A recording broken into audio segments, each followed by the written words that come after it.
Bosco Ntaganda, citoyen congolais, s'est rendu volontairement à la cour le 22 mars 2013 et est actuellement en détention. La CPI a délivré 2 mandats d'arrêt à son encontre. En tant qu'ancien chef adjoint présumé de l'état-major général des forces patriotiques pour la libération du Congo, les FPLC, M. Ntaganda est suspecté de 7 chefs de crimes de guerre, enrôlement et conscription d'enfants de moins de 15 ans, le fait de les faire participer activement à des hostilités, meurtre, attaques contre la population civile, viol et esclavage sexuel, et pillage, et de 3 chefs de crimes contre l'humanité, meurtre, viol et esclavage sexuel et persécution, qui auraient été commis en Ituri, en République démocratique du Congo, entre le 1er septembre 2002 et la fin septembre 2003.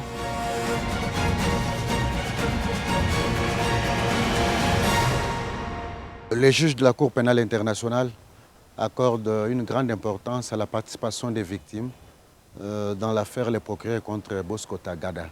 Il est demandé aux intéressés de remplir un formulaire de participation et de les soumettre au juge par le biais de VIPRS, la section qui travaille sur le terrain pour identifier les victimes et faciliter leur participation à la procédure.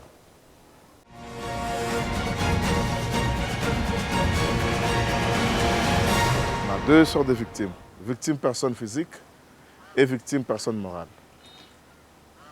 Il faudra subir un préjudice relevant d'un crime de la compétence de la Cour. Dans le cas de Bosco Ntaganda, 2 mandats qui ont été émis contre Bosco. Le premier, celui de 2006 et celui de 2012. Celui de 2006 peuvent être considérés comme victimes les enfants de moins de 15 ans qui ont été enrôlés au sein de l'UPC, de son groupe armé. Ensuite, les proches de ces enfants-là peuvent aussi être des victimes. Et aussi, on peut aussi citer les personnes qui ont empêché la commission de ces crimes. Concernant le deuxième mandat, toujours contre Bosco Ntaganda, peuvent être considérées comme victimes 1. Les personnes qui ont subi un préjudice des crimes qui ont été commis dans les localités. Je vais citer les grands centres, parce qu'il y a aussi des villages avoisinants. Par exemple, ceux qui ont connu un viol, l'esclavage sexuel, ceux qui ont subi des pillages, des meurtres, ces personnes-là peuvent être considérées comme des potentielles victimes de l'affaire Bosco. Leurs proches aussi peuvent être considérés comme victimes potentielles de l'affaire Bosco. Et aussi, les personnes qui ont empêché la commission de ces actes peuvent aussi être considérées comme des potentielles victimes.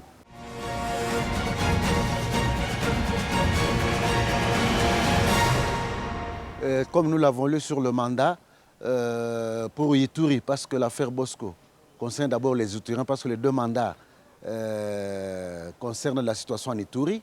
C'est en janvier-septembre 2002 et 2003. L'affaire Thomas Lubanga et l'affaire Bosco Ntaganda sont 2 affaires différentes et distinctes. Les juges ont précisé ce qui suit. Le fait que l'un soit acquitté ou condamné n'aura pas d'influence sur le jugement de l'autre. Alors, en ce qui concerne les victimes qui voudraient participer, les victimes dans l'affaire Lubanga, qui voudraient participer dans l'affaire Bosco Ntaganda, ils doivent remplir un nouveau formulaire et ils doivent avoir perdu le bien, soit avoir subi des préjudices pendant la période ciblée dans le mandat à l'encontre de Bosco Ntaganda. Les juges ont décidé de faciliter encore ce processus de participation, raison pour laquelle nous sommes arrivés à avoir une seule page qui permettra au demandeur potentiel ou à la victime potentielle de donner des informations, de résumer au fait les informations essentielles.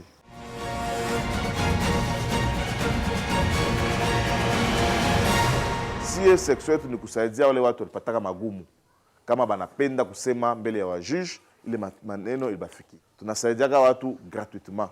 Ula tapenda, tamupatia nimero yangu, na batu wetu wanakuyaka hapa wakati yote, anaweza kukutana na wewe, anaweza kumisaidia, mujaze karatasi. Dans ce formulaire, vous allez remarquer, il y aura l'identité bien sûr, il y aura une partie qui est réservée au récit que le demandeur a connu et aussi au préjudice que la victime a connu. Après ça, il y a les petits détails qui ne manquent pas. Évidemment, il faudra toujours que ce formulaire-là soit accompagné par les pièces qui sont obligatoires, notamment la pièce d'identité.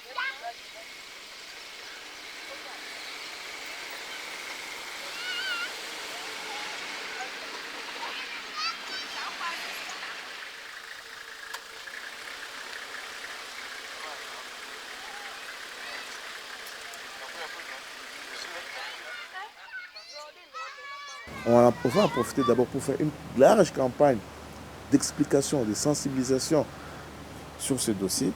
Et ensuite, ça dépend. Vous avez dit que vous êtes en contact. Vous avez à peu près combien de personnes qui sont en contact avec vous, des victimes potentielles? Bon, il y en a plusieurs. Hein. Ce n'est pas seulement dans ce seul village. Ok. Je pense que je peux dire une dizaine, hein, je pense. Vous avez besoin d'une dizaine de formulaires. Oui, je Bon, pense. ok. Une fois que vous aurez terminé, vous allez rentrer nous remettre les formulaires et puis nous allons commencer à les traiter.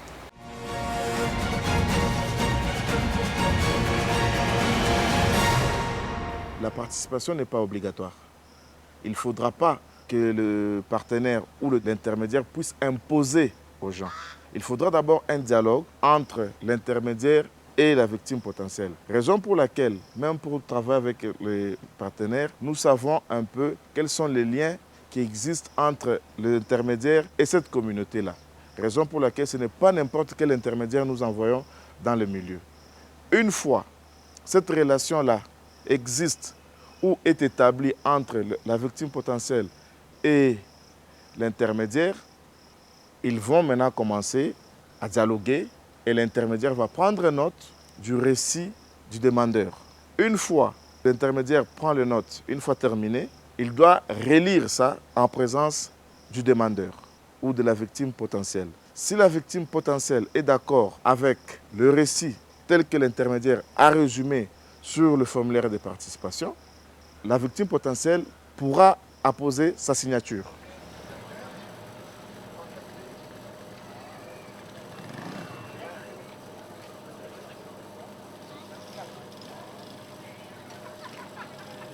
Là, nous avons récupéré le formulaire dans l'enveloppe sécurisée. Nous rentrons avec pour commencer le traitement de ces formulaires.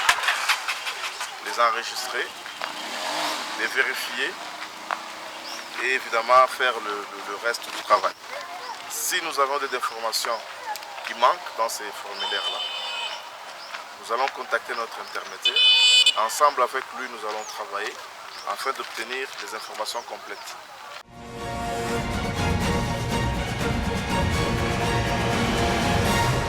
La section de la participation des victimes et des réparations transmettra ce formulaire aux juges qui décideront si les événements indiqués par la victime concernent l'affaire Ntaganda et si la personne peut participer à l'audience de confirmation des charges par l'intermédiaire d'un avocat. Ainsi, une personne qui remplit un formulaire ne participe pas automatiquement. Il y a un examen de sa demande et une décision est prise par les juges. Quelle que soit la décision des juges, la victime qui a demandé à participer en sera informée. Si la personne est acceptée à participer à l'audience de confirmation des charges, le conseil, l'avocat qui l'assistera, pourra, pendant cette audience et pendant un temps limité, exposer au juge, au nom de la victime, ses vues et ses préoccupations concernant les crimes qui sont allégués contre le suspect.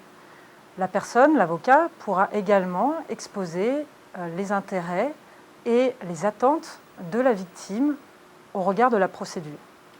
L'avocat devra également tenir informé régulièrement la victime de la procédure et des suites qui sont données à son cas. Le début de l'audience de confirmation des charges est prévu le 10 février 2014. L'audience de confirmation des charges est une audience publique au cours de laquelle les juges de la CPI décideront s'il y a ou non des éléments de preuve suffisants pour établir l'existence de motifs substantiels de croire que M. Bosco Ntaganda a commis les crimes que le procureur a présentés au juge. L'objectif de cette audience est de s'assurer de l'équité des procédures et que les suspects ne fassent pas l'objet d'un procès sans motif substantiel et éléments de preuve suffisants. Aujourd'hui, nous ne savons pas s'il y aura un procès. Et s'il y a effectivement un procès, Nous ne savons pas aujourd'hui sur quel fait ce procès portera. Il faudra attendre pour cela les décisions des juges de la chambre préliminaire qui seront prises donc à l'issue de l'audience de confirmation des charges. Nous tiendrons bien évidemment informés les victimes potentielles de ces décisions prises par les juges, car cela aura des conséquences sur leur demande de participation dans l'affaire et leur possibilité de participer ou non à l'affaire.